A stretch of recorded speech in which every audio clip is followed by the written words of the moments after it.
চুয়াডাঙ্গায় জ্বালানি তেল সরবরাহ ব্যবস্থাকে নিয়ন্ত্রণ ও শৃঙ্খলার মধ্যে আনতে গুরুত্বপূর্ণ সিদ্ধান্ত নিয়েছে জেলা প্রশাসন।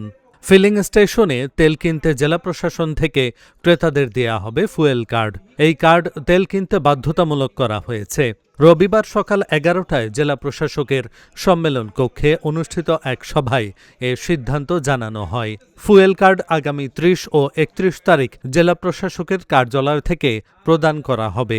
এ সময় আবেদনকারীদের voter ID card, driving licence, গাড়ির রেজিস্ট্রেশন পেপার এবং 1 কপি ছবি সঙ্গে নিয়ে নির্ধারিত স্থানে উপস্থিত হয়ে ফুয়েল কার্ড সংগ্রহ করতে হবে।